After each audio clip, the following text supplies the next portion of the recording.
नमस्कार।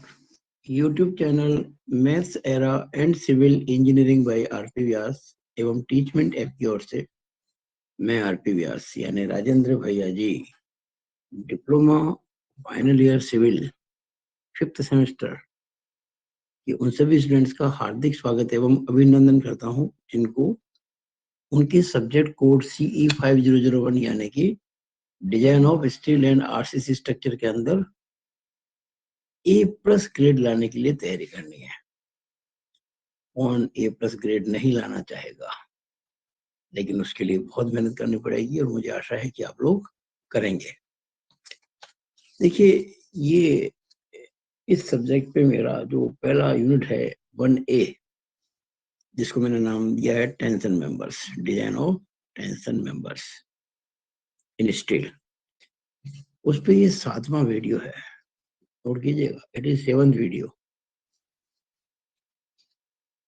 और इसके पहले के जो 6 वीडियो थे वो आपने अच्छे से देख लिए होंगे, ऐसी मेरी आशा आपसे है।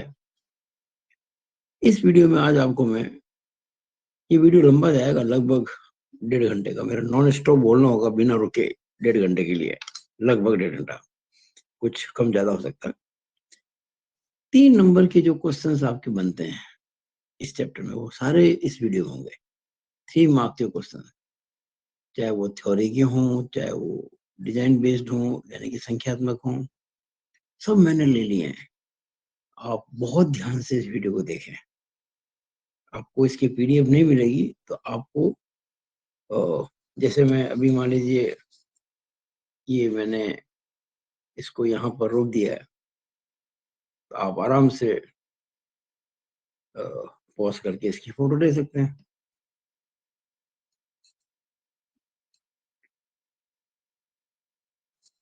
उसके बाद हमने यहाँ रोक दिया है, तो इसकी भी आप पॉज करके फोटो ले सकते हैं। देखिए, समझने में कोई दिक्कत नहीं आएगी। कोई चीज समझना हो ना, मैं समझाऊंगा, हर चीज समझ में आएगी। लेकिन कई बार बच्चे कहते सर हमको लिखने में दिक्कत आती है, उस केस में इस वीडियो को बैक करके आप यहाँ पे रोक के इसको नोट कर सकते हैं। लेकिन नोट आपको करना होगा।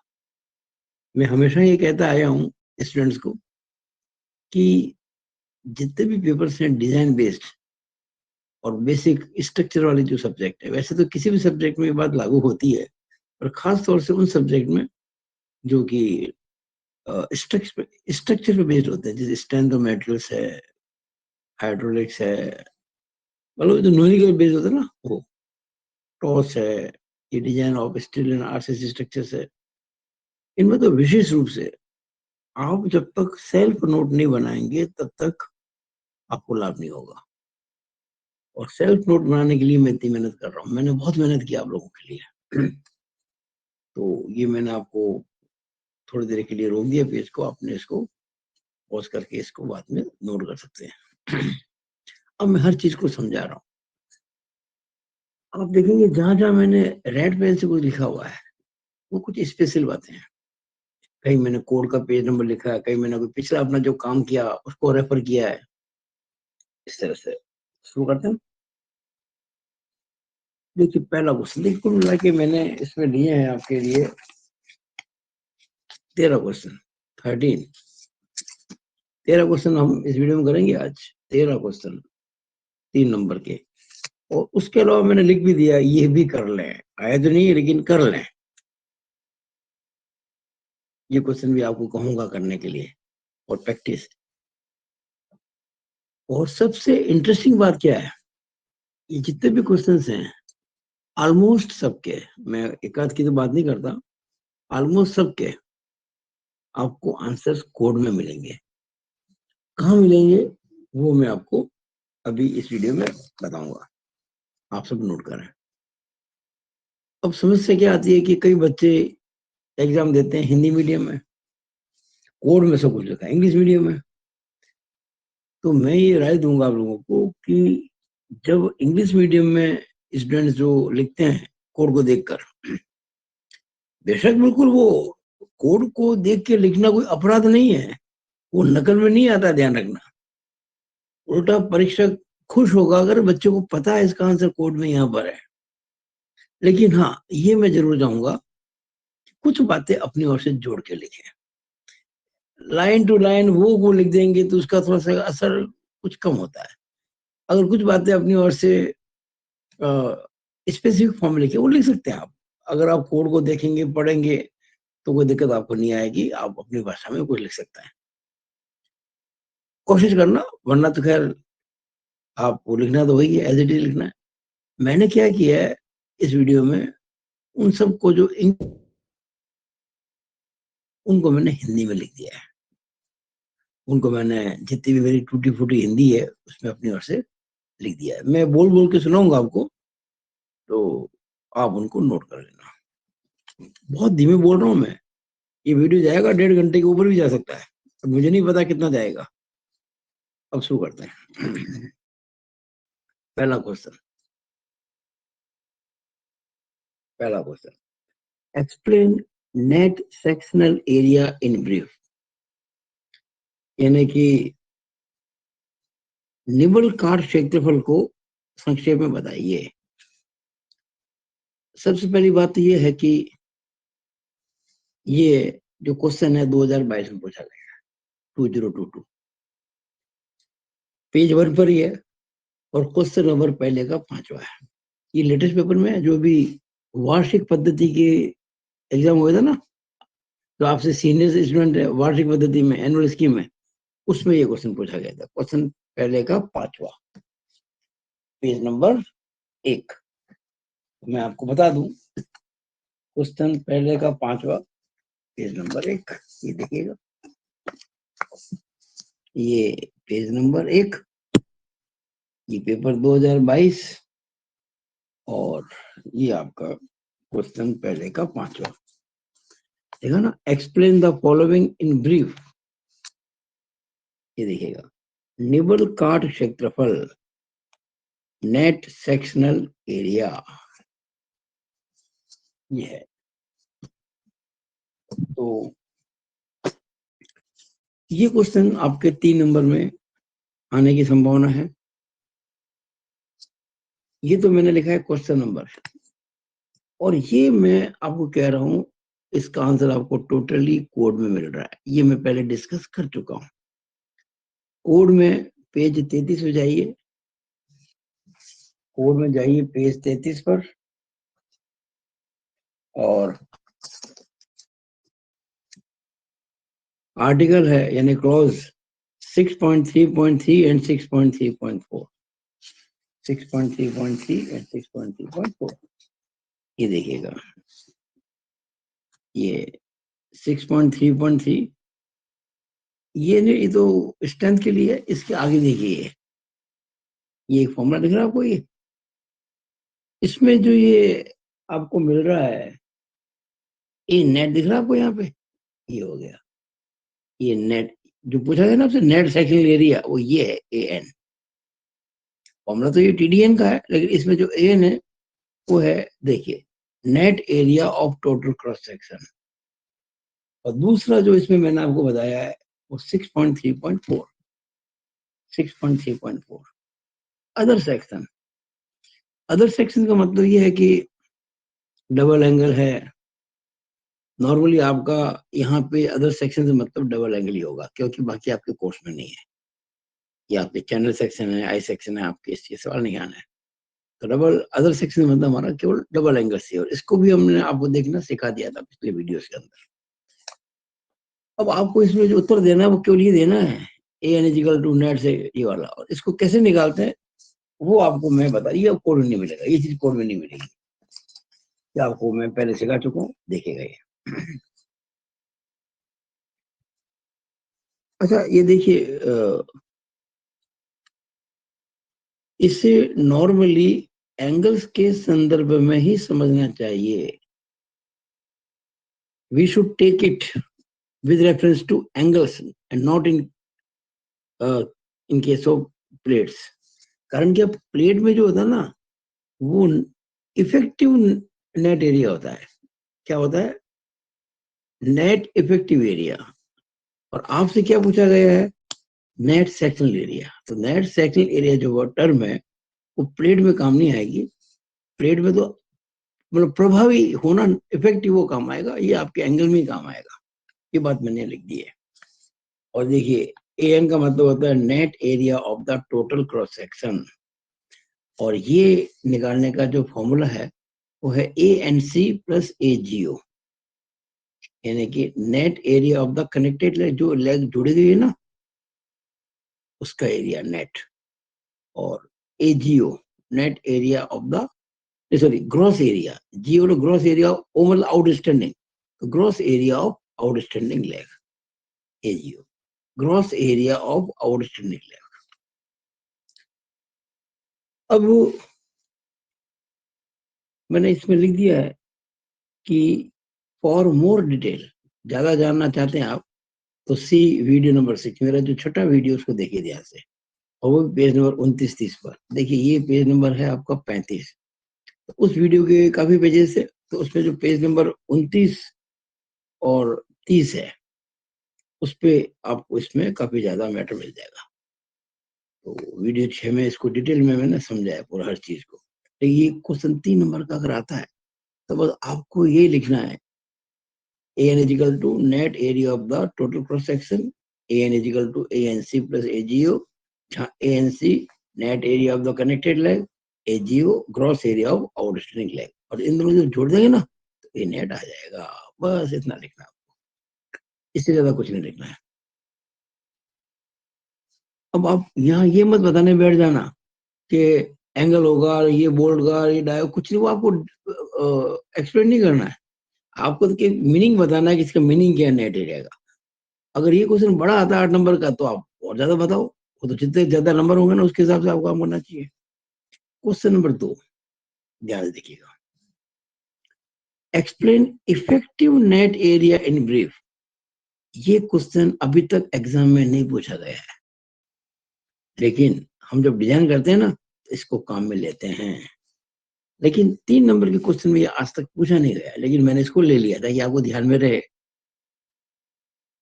आंसर, नेट इफेक्टिव एरिया यानी कि A net effective is equal to alpha into A N. मैं पास पास लिख दिया करता हूँ सेल्फ नोट्स। इसका मतलब ये हो गया कि आप सुनो, देखो और अपने खुद के नोट्स बनाओ। तो what is the difference between net area of the total cross section and net effective area? Effective में क्या होता है, ये जो एन है ना, ए एन, इसको एक कांस्टेंट अल्फा से गुणा करता है बस, तब आपका नेट इफेक्टिव आ जाएगा। और ए एन तो वही चीज जो हमने एक्सप्लेन इन क्वेश्चन नंबर 1, जो मैंने क्वेश्चन नंबर 1 में एक्सप्लेन किया ना, वही ए एन है। और जैसे ही इस ए एन को अल्फा से गुणा करेंगे आप नेट इफेक्टिव एरिया प्राप्त कर लेंगे। और अल्फा की वैल्यू आपको मैं समझा चुका हूँ, अच्छे से समझा चुका हूँ। वो यहीं पर है, जब मैंने बताया ना, वो उसी पेज पर, ये देखिएगा अभी जो मैंने समझाया था आपको, ये वाला, ये आप देख लीजिए ना, ये पेज नंबर आपका 33। और ये देखिए अल्फा की वैल्यू 0.6 है, 0.7 है, 0.8 है। 0.6 कब होती है, जब एक या दो बोल्ट लगे हो, या तो एक बोल्ट या दो बोल्ट। 0.7 कब होता है, जब 3 बोल्ट हो। 0.8 कब होता है, जब 4 या ज्यादा बोल्ट से जुड़ा हो मेंबर, और या फिर वेल्ड हो। वेल्ड होने पर तो आपको हमेशा 0.8 ही लेना है। तो ये चीजें आपको समझानी पड़ेगी। लिखी मैंने सारी यहाँ पे। आगे चलते हैं क्वेश्चन नंबर 3। अब इसमें क्या है, कुछ नहीं है जी, find effective net area question है जिसमें आपको इफेक्टिव नेट एरिया निकालना है, और ये मैं निकाल चुका हूँ वीडियो नंबर 6 में। मैं पिछली वीडियो में पेज 29 पर ही पूरा क्वेश्चन सोल्व कर चुका हूँ। वहां मैंने लिखा भी था ये क्वेश्चन आपके 2020 में आया हुआ, 2020 पेज 25, क्वेश्चन 5 का दूसरा, पार्ट 1, क्वेश्चन 5 का दूसरा, पेज 25, पेज 25,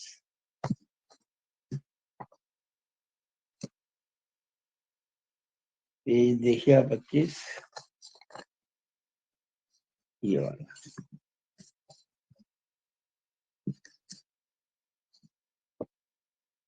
ये देखिए मैंने बताया ना पेज नंबर 25 और ये क्वेश्चन है, ये वाला बड़ा क्वेश्चन था ये।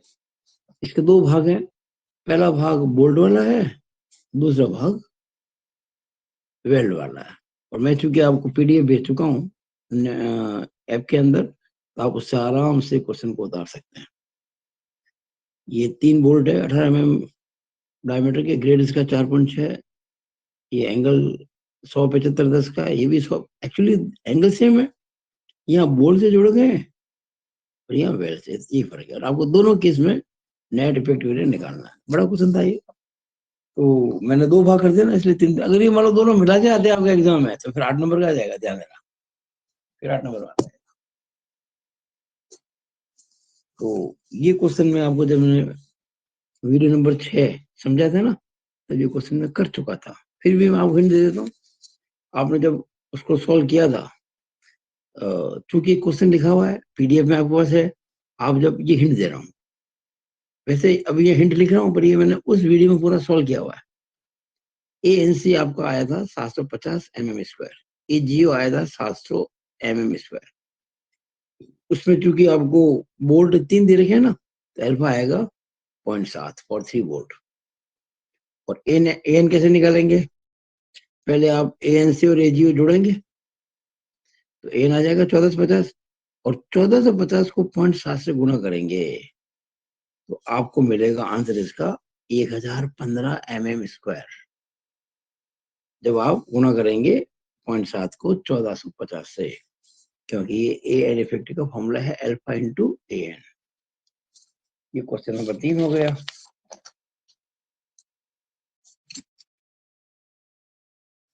अब क्वेश्चन नंबर 4। पहले तो आप इसको जरा मैं रोक देता हूँ, आप पॉज करके फोटो ले सकते हैं।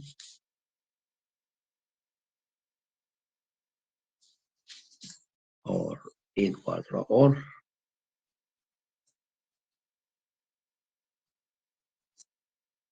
और एक बार थोड़ा और 3 बार में एक पेज पूरा हो जाना चाहिए। अब मैं समझाता हूँ।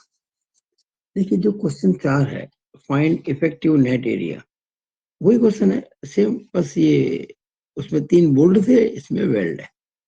सेम पार्ट 2 का मतलब उसी क्वेश्चन का दूसरा पार्ट है। और इसमें आप देखेंगे ANC आएगा 950, क्योंकि इसमें बोल्ट नहीं है ना, तो ये बढ़ गया। AGO आएगा 700, AN आएगा इन दोनों की जोड़ 1650 mm²।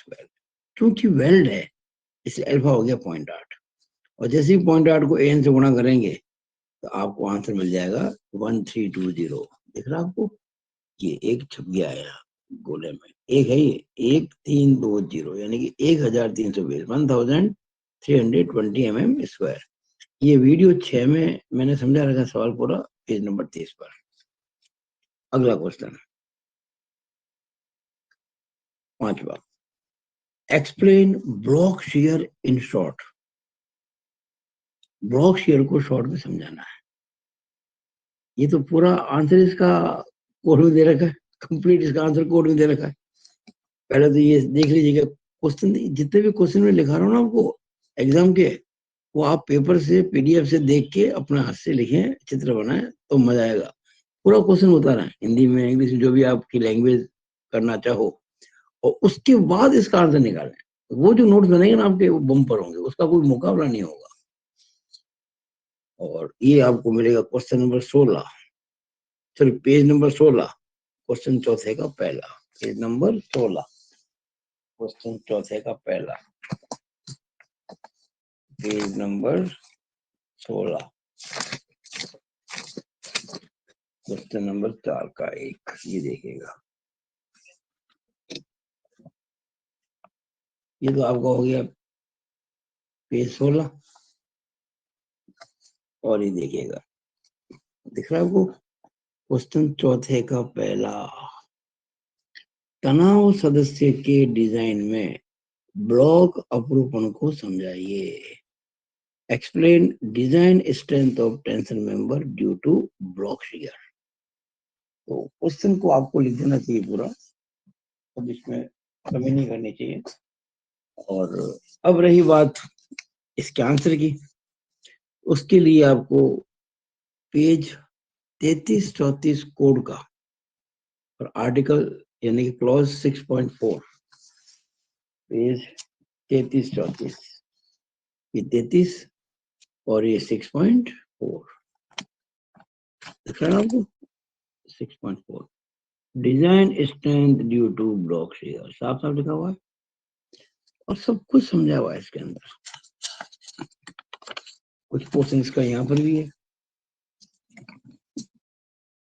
ये देखिएगा, एवीजी, एवीएन, एटीजी, एटीएन, एफयूएफ सब कुछ लिखा हुआ है। यानी अगर ये क्वेश्चन एग्जाम आता है तो पूरा आंसर ही आपको दे रखा है। पर वहां थोड़ा एक ध्यान रखना, नकल में अकल होती है। ये आप कोई चीज की हेल्प लेते हैं तो अपनी अकल जरूर लगाइए। जैसे लिखा है ना, एसओ इन फिगर 7 है। अब यार 7 है तो ये जो ये फिगर है, ये वाला दिख रहा है आपको, ये 7 है प्लेट के लिए, तो ये तो कोड के नंबर है। आपका तो फिगर फिगर तो आपको यही बनाना है, लेकिन आप फिगर का नंबर दो। जैसे मान लीजिए आप पूरे पेपर के अंदर आपने मान लीजिए पूरे पेपर में जो सॉल्व किया आपने मान लो 40 फिगर बना दिए मान लीजिए, और ये मान लीजिए फिगर नंबर 12 है आपका, आप लिखेंगे एस ऑन द फिगर 12। आपको अपना नंबर देना फिगर का, ये मत लिख देना जैसे कि 7A है जैसे 7B है, ये कोड के हैं। और लिखने का काम भी करेंगे ना तो थोड़ा सा सलीके से करें, बिल्कुल डिटो ना मिला है, कुछ कुछ चेंज होना चाहिए, समझा के लिखें, लेकिन आपको हेल्प बहुत मिलेगी इससे। तो 6.4 जो है पेज नंबर 33-34 कोड का है। अब आगे लिखा मैंने एंड फॉर डिटेल, अगर आपको और अच्छा चाहिए, या तो मैंने केवल आपको कोड का नंबर बता दिया, पेज नंबर बता दिया, क्वेश्चन, तो मेरा जो वीडियो 5वां है, मेरा वीडियो नंबर 5, उसको ध्यान से देखें। देखिए कि आपने देखा होगा, काम किया होगा, सब नोट्स आपके पास पड़े होंगे। देखिए अगर आप मेरे वीडियोस देखते हैं और पूरे नोट्स बनाते हैं तो आपको हर चीज किसी वीडियो की वो अगले कुछ वीडियोज में काम आ जाएगी। मैंने लिखा ना वीडियो 5, तो आपके ऑलरेडी इसके 5 वीडियो की नोट्स होंगे, वहीं देखेंगे तो आपको उसमें जो पेज नंबर, जैसे मैंने ये पेज नंबर 36 पेज है, ऐसे उस वीडियो में जो 5वां वीडियो था उसके पेज नंबर 25, 26, 27 पे मैंने डिटेल में समझाया हुआ इस चीज को, डिटेल में। लिया तो मैंने कोर्स ही है, लेकिन भाषा मैंने अपनी रखी है, तो वो आपको बहुत हेल्प करेगी। क्वेश्चन नंबर 6, अब ये न्यूमेरिकल है। अब ये सवाल जो है मैंने फिलहाल इसको 3 नंबर में लिया है, लेकिन आपके भाग्य हों अच्छे तो ये सवाल 8 नंबर में आ सकता है। तो क्वेश्चन क्या है जरा देख लें। फाइंड ब्लॉक शियर स्ट्रेंथ, आपको ब्लॉक शियर स्ट्रेंथ निकालनी है। You have to find the block shear strength. अब ये क्वेश्चन आपसे 2 बार पूछ लिया गया है, एक बार तो 2020 में, एक बार 2017 में। 2020 में पेज 25 पर है, तो 2017 में जो पूछा है वो पेज 41 पर है। देखा ना, नोट, ये क्वेश्चन 8 मार्क्स में भी संभव है। बड़ा क्वेश्चन है, 2020 और 2017, पेज नंबर 25 और 41 सेम क्वेश्चन है, पेज नंबर 25 और 41, पेज नंबर 25 और 41,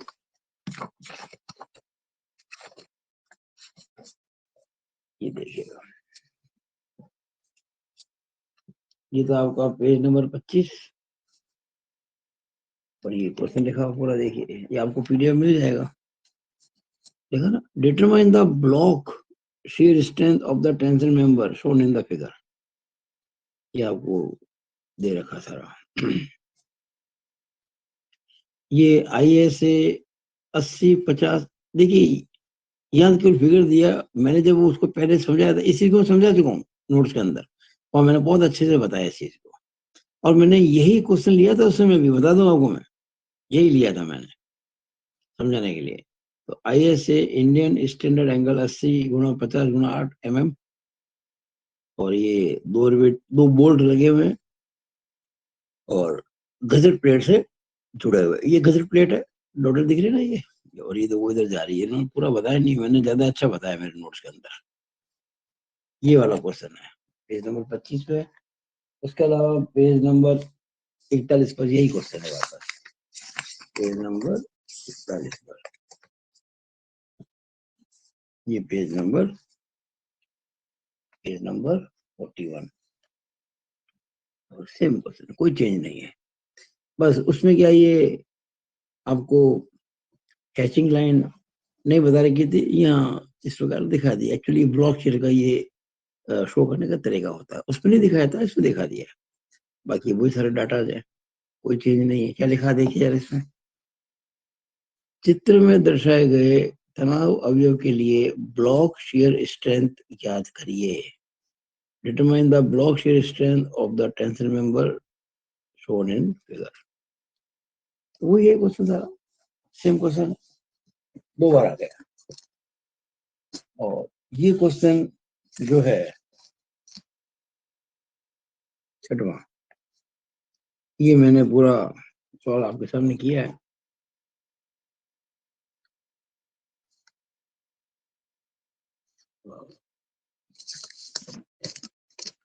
मैंने इसको रोक तो दिया था आपने, इसके पहले पॉज करके फोटो ले ली होगी। अब देखिएगा पेज का कोड का पेज 33-34 जो है, पेज नंबर 33 और 34, उस पर फॉर्मूला लिखा हुआ है। ये फॉर्मूला आपको लिखने की जरूरत ही नहीं है, ना याद करना है, लिखने की जरूरत है। सॉरी मैं गलत बोल गया, आपको याद करने की रटने की जरूरत नहीं है। तो हम क्या करते हैं कि ब्लॉक शेयर स्ट्रेंथ निकालते हैं ना, तो दो निकालते हैं, और इनमें से जो कम होगी वो माननी होगी। तो एक माननी, एक वैल्यू को हम कहते TDV1, दूसरी होगी TDV2। और ये फॉर्मूले आपको मुझे समझाने की जरूरत नहीं है, सब कुछ कोड में लिखे हुए हैं। और एक एक चीज मैंने आपको समझाई हुई है उस वीडियो के अंदर। मैंने जब ब्लॉक शेयर स्ट्रेंथ को समझा था ना, तो वीडियो जो 5 है, वीडियो नंबर 5, उसमें हर चीज समझाई हुई है। आप खास तौर पे निकालेंगे ये चार चीजें, AVG, AVN, ATN, ATG, ये सभी आपके सामने पड़ी है। AVG निकलेगा 1200 mm², AVN निकलेगा 984 mm², ATG निकलेगा 280 mm², और ATN निकलेगा 208 mm²। ये मैं आपको समझा चुका था उस वीडियो में। FI हमेशा 250 न्यूटन पर mm² लेते हैं, और ये जो FU है ये 410 न्यूटन पर mm², और FE 410 grade steel. Gamma MO 1.1 लेते हैं, गामा ML 1.25 लेते हैं। आपको हर चीज, जो भी चीज लेते हैं ना, वो आपको एग्जाम में, ये जैसे मैंने लिखा ना, refer page 30 table 5 of code, ये आपको लिखना चाहिए। अच्छा मैं तो रेड पेन से लिख रहा हूँ, आपको एग्जाम में रेड पेन से नहीं लिखना है। रेड पेन अलाउड नहीं होता है, ध्यान देना। इवन ब्लैक में नहीं होता है। आप तो केवल ब्लू जो पेन है, रिफिल है, जो भी है, इंक का हो चाहे वो आपकी बॉल पेन हो, जैसा भी हो, चाहे जेल पेन हो, तो आपको कोई चीज जब करते हैं ना, कि ये आपने कहाँ से लिया, ये आपने कहाँ से लिया, तो साथ लिख दीजिएगा ब्रैकेट में, रेफरिंग या refer page 30 table 5 of code, हर जगह ये लिख दीजिएगा आप। ये फॉर्मूला कहाँ से लिया, तो पेज नंबर 33 34 ऑफ कोड, ऐसे। फिर जब ये सारी वैल्यू है 1 2 3 4 5 6 7, ये 8 वैल्यू तो रखेंगे यहाँ पे, इसमें भी रखेंगे, इसमें भी रखेंगे, दो फॉर्मूले ना अलग अलग। तो पहली वाली वैल्यू आएगी, देखिए हमारा आंसर आएगा एक्चुअली न्यूटन में, हमारा आंसर तो न्यूटन में ही आएगा, और उत्तर देना चाहिए किलो न्यूटन में। तो अब जो भी आंसर आएगा उसको 10⁻³ से गुणा करेंगे, या आप ये समझो कि 10⁻³ का भाग लगाएंगे। यहाँ पर भी 10⁻³ से गुणा करेंगे, या 10⁻³ का भाग लगाएंगे। पहली जो स्ट्रेंथ आएगी TDV1, वो आएगी 218.86 किलो न्यूटन। दूसरी आएगी 231.34 किलो न्यूटन। अब 231 से 218 कम होता है, देखा ना, कि 231.34 किलो न्यूटन, 218 से ज्यादा है। और हमेशा इन दोनों में से कम वाली स्ट्रेंथ मानी जाती है, क्योंकि वही सेफ होती है। हमने देखा hence block shear strength is equal to 218.86 kilonewton, ये वाली जो कम वाली है। बस ये मैंने पूरा क्वेश्चन कर दिया, तो आप मेरे ख्याल से पूरी बात समझ गए होंगे। आगे देखते हैं।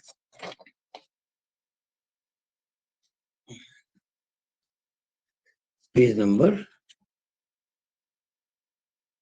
मेरा इस वीडियो 7 का पेज नंबर 37। अब जरा ये पहले आप फोटो ले लें, मैं कुछ समय के लिए इसको रोक देता हूँ, आप भी पॉज करके ले सकते हैं। ये थोड़ा सा और आगे बढ़ा दिया,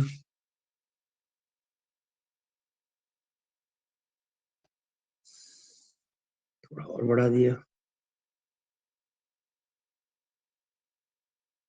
ठीक है। नाउ क्वेश्चन नंबर 7, ये भी एग्जाम आया हुआ है।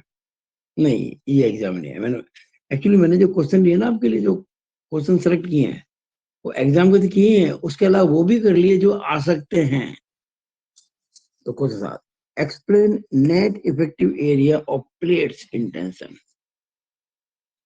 टेंशन में अगर प्लेट्स हैं तो उनका नेट इफेक्टिव एरिया कैसे निकालेंगे, या क्या होता है, समझाइए। आंसर, ये क्वेश्चन अभी तक पूछा नहीं गया एग्जाम में, ये लिख दिया मैंने, कभी पूछ सकता है, लेकिन आप इसका उपयोग कई बार कर चुके हैं। रेफरेंस पेज 32-33 कोड का 6.3.1 प्लेट के लिए, प्लेट की बात चल रही है ना, तो पेज नंबर क्या बताया मैंने आपको अभी अभी 32-33।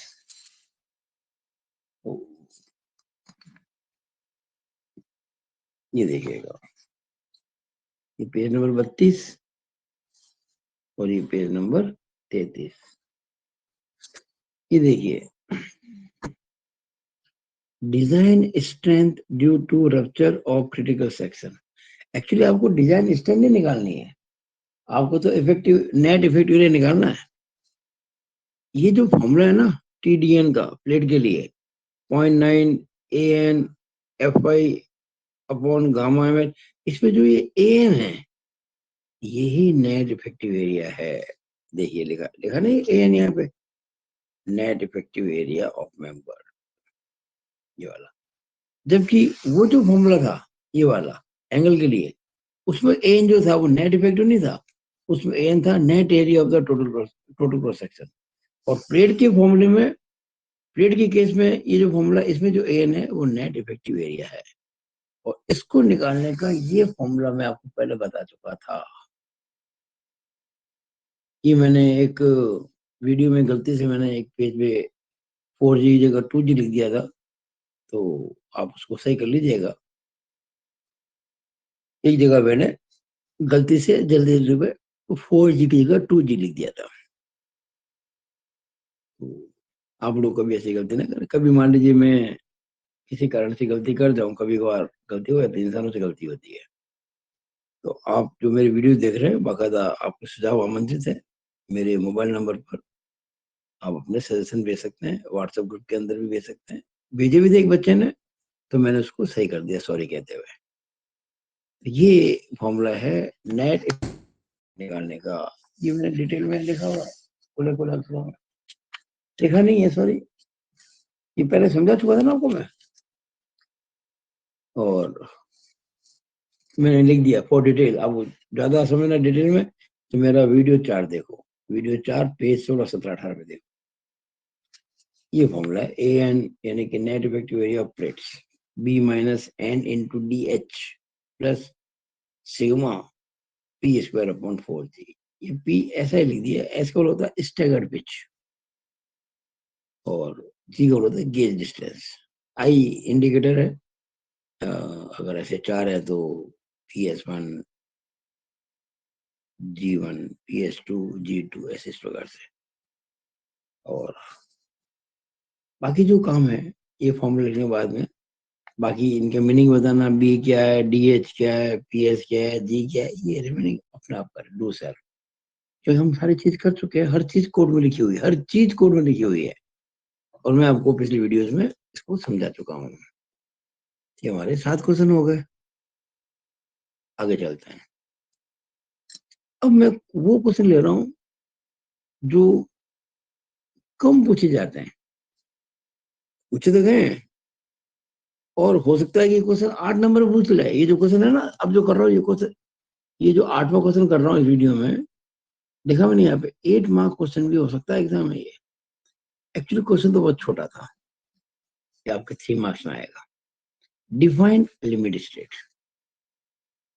लिमिट स्टेट को परिभाषित कीजिए। ये आपका 2021 में क्वेश्चन आया हुआ है, 2021 में, पेज नंबर 7, क्वेश्चन पहले का दूसरा। पेज नंबर 7, क्वेश्चन पहले का दूसरा, पेज नंबर 7। ये आपका पेज नंबर 7 और क्वेश्चन पहले का, क्वेश्चन पहला, क्वेश्चन नंबर 1, इसका पहला और दूसरा। लिमिट स्टेट को परिभाषित कीजिए। Define limit state. Actually exam में जब आपको क्वेश्चन लिखना होता है तो वही लिखना होता है जो कि लिखना चाहिए, शॉर्ट एंड स्वीट। लेकिन अभी मैं इसको अगर सीधा आपको डिफाइन कर दूंगा तो आपको कुछ भी समझ में नहीं आएगा। तो मैंने इसको डिटेल में लिखा है। चीज को मैंने पहले लिमिट स्टेट को मैंने पूरा समझाया है, जितने भी बिंदु बनते हैं ना, ये सब कोड में है। सबसे बड़ी बात ये सब कुछ कोड में लिखा हुआ है, totally in the code. English में आप उसको एज इट इज लिख सकते हो, थोड़ा बहुत चेंज कर, और हिंदी मैंने इसमें ट्रांसलेट कर दिया। और वो सब लिखने के बाद ये क्वेश्चन अगर 8 नंबर में आता है, 8 मार्क्स में आता है, तो की बात बता रहा हूँ मैं आपको, कोड में लिखा हुआ है पूरा आंसर इसका। लेकिन क्योंकि 3 नंबर में केवल डेफिनेशन, इसकी परिभाषा ही है, वो आपको मैं बाद में बताऊंगा एग्जाम में कैसे लिखनी है। लेकिन वो समझने के लिए आपको पहले समझने पड़ेंगे सारी बातें। देखिएगा आंसर, मैं लिमिट स्टेट को पूरा डिटेल में समझाने जा रहा हूँ। पहली बात देखिए, ये कोड में पेज 28 पर 5.2 देखिए, पेज 28 पर 5.2 क्लॉज है। पेज 28 5.2।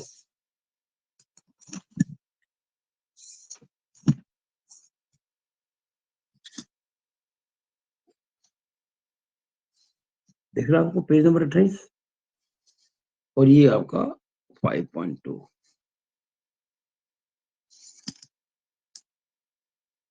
ये यहाँ लिखा ना 521, सॉरी 52 के बाद में है 52 में, 52 क्या लिखा हुआ है, ये देखिए limit state design. Limit state design लिखा ना यहाँ पे, तो सब कुछ लिखा हुआ है इसके अंदर, कुछ करना ही नहीं है आपको। जो बच्चे इंग्लिश मीडियम में हैं वो इसको ध्यान से पढ़ के अपने हिसाब से नोट्स बनाएं, अभी से बना लें, क्योंकि एग्जाम फिर टाइम मिलता नहीं है। और डिटो लिखते यूं क्यों, तो थोड़ा फर्क पड़ता है। देखिए सवाल मान लीजिए ये 3 नंबर का, और हो सकता है आपको एज इट इज आपको मेरे 2.5 नंबर दे, 2 नंबर दे, 2.25 नंबर दे, थोड़ा बहुत आपको समझाना पड़ेगा आपको। वो मैं आपको समझा रहा हूँ अभी। ये पूरा देखिए आपके 5.2 में है, इसमें 5.2.1 भी है, 5.221 भी है, बहुत कुछ है इसके अंदर। इसको सारा नहीं लिखना है, मैं आपको जो समझाऊंगा वो लिखना आपको। तो ये इतना जो कोड लिखा ना, ये इस पे कई क्वेश्चन बनते हैं। फिलहाल मैं आपको, चूंकि मुझे लिमिट स्टेट की परिभाषा देनी है, मुझे इसको डिफाइन करना है। Since I have to define limit state, so I have to explain in detail limit state. तो पेज 28 5.2 क्लॉज में है ये। यहाँ एक बात मैंने और लिखी है, देखिए ध्यान से। मैंने क्या लिखा है यहाँ पे, वही लिखा है जो अभी बोल के बताया है। लिमिट स्टेट डिजाइन के इंपॉर्टेंट पॉइंट्स को समझाने के बाद परिभाषा दी गई है। यानी मैंने लिमिट स्टेट जितने भी इंपॉर्टेंट पॉइंट्स है उनको समझाया है, उसके बाद डिफाइन किया है, उसके बाद परिभाषित किया है। परिभाषा तो ये हो गई, उनको बड़ी नहीं है। ये देखिए, ये परिभाषा इतनी सी कि 4 1 2 3 4 5 ये परिभाषा तो इंग्लिश में लिखी हुई है कोड के अंदर, और इसको मैंने हिंदी में ट्रांसलेट कर दिया है आपके लिए, जितनी हिंदी मेरे को आती है उसके हिसाब से। तो पहले समझ लें, क्योंकि ये जो क्वेश्चन मैं आपको करा रहा हूँ एग्जाम में, तो ये 2 नंबर, ये जो 3 नंबर का आएगा डिफाइन, लेकिन 8 नंबर में भी आ सकता है, ये मैं आपको कहना चाहता हूँ। और आया भी है मेरे ख्याल से, जब हम 8 नंबर करेंगे ना तब बताएंगे। लेकिन चूंकि अभी मुझे समझाना था 3 नंबर वाले में, तो ये समझाना पड़ेगा पहले डिटेल में। समझिए साहब, मैं पहले इंग्लिश में बोल रहा हूँ, जो कि आपकी किताब में लिखा हुआ है, कोड में लिखा हुआ है। मैं बोल रहा हूँ लिमिट स्टेट के बारे में। It is a recently developed limit, it is a recently developed limit based on probabilistic theory for designing steel structures। यानी ये नवीनतम थ्योरी है, कोई ज्यादा पुरानी नहीं है। देखो, यह एक होता है ना वर्ड, आप देखेंगे प्रोबेबिलिस्टिक, यानी जो संभावनाओं पर आधारित हो। आप पढ़ा होगा कभी मैथ्स के अंदर, प्रोबेबिलिटी यानी कि प्रायिकता, और एक होती है संभावनाएं, पॉसिबिलिटीज क्या क्या होती है वो। तो ये लिखा मैंने यहाँ पे हिंदी में, यह प्रायिकता एवं संभावनाओं पर आधारित नवीनतम सीमा है जो इस्पातीय संरचनाओं के अभिकल्पन में प्रयोग की जाती है। ये मैंने इसको इंग्लिश को हिंदी में ट्रांसलेट कर दिया। दूसरा पॉइंट, मैं किसकी बात कर रहा हूँ? लिमिट स्टेट की। दूसरा पॉइंट क्या है? कोड में लिखा हुआ सब कुछ ये, design is based on assuming loads, material properties, strength etcetera. यानी जो डिजाइन की जाती है ना, उसमें लोड को भी कंसिडर किया जाता है, जो पदार्थ है उसको भी देख, मटेरियल प्रॉपर्टीज यानी पदार्थ की जो गुणधर्म है उनको, स्ट्रेंथ यानी कि सामर्थ्य को, एज वेरिएंट्स यानी उनको अलग अलग मानते हुए, by taking into consideration of yielding and ultimate conditions. देखिए, लिमिट स्टेट डिजाइन जो है, वो 2 प्रकार के जो डिजाइन होती है उन सबका मिला जुला रूप है। यानी आप यील्ड स्ट्रेंथ यानी कि जो पराभव सामर्थ्य होती है पदार्थ की, उसका, और अल्टीमेट स्ट्रेंथ, अल्टीमेट कंडीशन भी होती है, यानी कि हम जो कहते हैं अल्टीमेट को कहते हैं हिंदी में चरम। एक होता है चरम भार, एक होता है यील्डिंग लोड। आप पढ़ो ना ये मैकेनिज्म मेटल के अंदर, यील्डिंग होता है, एक होता है अल्टीमेट। यील्डिंग में क्या होता है कि स्ट्रेस के लगभग कांस्टेंट रहने पर भी स्ट्रेन लगातार बढ़ती जाती है, यील्डिंग कहलाती है, पराभव। और अल्टीमेट का मतलब होता है जिससे ज्यादा कुछ नहीं हो सकता, चरम सबसे अधिक। तो सब बातों को ध्यान में रखकर डिजाइन की जाती है। इसको हिंदी में लिखा मैंने, देखिएगा। इसमें यानी कि अल्टीमेट, इसमें यानी कि आपके लिमिट स्टेट डिजाइन में, इसमें पराभव एवं चरम दोनों बिंदुओं का ध्यान रखते हुए भार, पदार्थ के गुण, सामर्थ्य इत्यादि को पृथक पृथक मानते हुए अभिकल्पन किया जाता है। सब बातें देख के हम डिजाइन करते हैं, किसमें? लिमिट स्टेट मेथड के अंदर। अगला पॉइंट,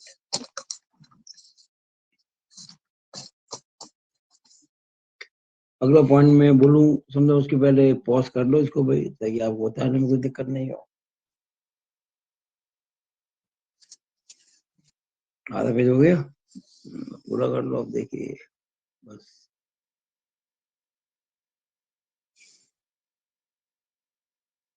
राइटिंग मेरी खराब है, तो इसको जरा आप संभाल लेना। मैंने कोशिश तो की है, लेकिन मेरी राइटिंग अच्छी नहीं है। और मैं कभी किसी की नकल नहीं करता, मैं अपने हिसाब से काम करता हूँ।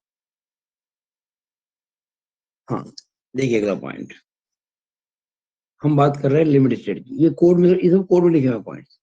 In this partial safety factors for material is used along with those for loads and strength, यानी कि लोड और स्ट्रेंथ यानी कि भार और सामर्थ्य के लिए तो आंशिक सुरक्षा गुणांक काम में लेते ही हैं, मटेरियल के लिए भी लेते हैं, यानी कि तीन तीन प्रकार के आंशिक सुरक्षा गुणांक काम आते हैं। लोड के लिए भी होता है, स्ट्रेंथ के लिए भी होता है और मटेरियल के लिए भी होता है। ये बात लिखी है यहाँ पे। इसमें भार एवं सामर्थ्य के साथ साथ पदार्थ के लिए आंशिक सुरक्षा गुणांकों का प्रयोग किया जाता है। अगला पॉइंट, ये बहुत इंपॉर्टेंट पॉइंट है, मैंने 4 स्टार दिए इसके ऊपर। और ये मैंने पहले इंग्लिश में लिखा फिर हिंदी में, एक और आखिर में क्या किया है, एक सार लिखा पूरा, पहले पूरा हिंदी में फिर उसी को लिख दिया मैंने इंग्लिश में। पहले देखते हैं, ध्यान से देखिएगा। मेरे ख्याल से पॉज तो कर दिया होगा आपने, इसको मैंने ध्यान नहीं दिया, किया नहीं किया। एक बार और कर देता हूँ, और एक बार और कर देता हूँ।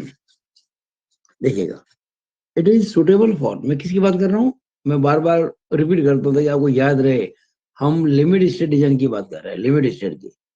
It is suitable for all types of structures, steel structure के कोई भी प्रकार का काम हो रहा हो उसमें, it is suitable for all types of structures because it is the most economical and failure mode can be visualized very easily।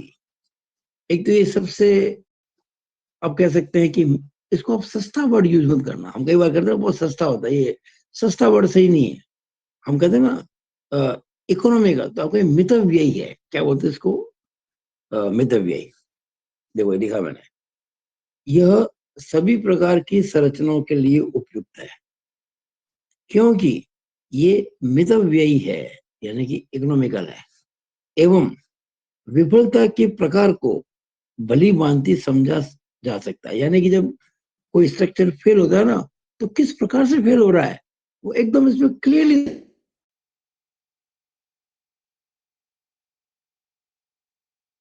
और मैं नहीं, इस लिमिट में है वो लिखना।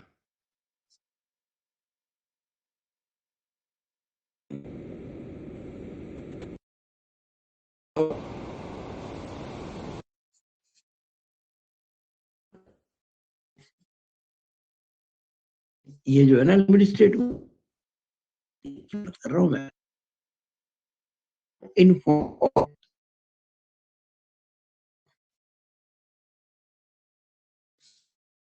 सर्विस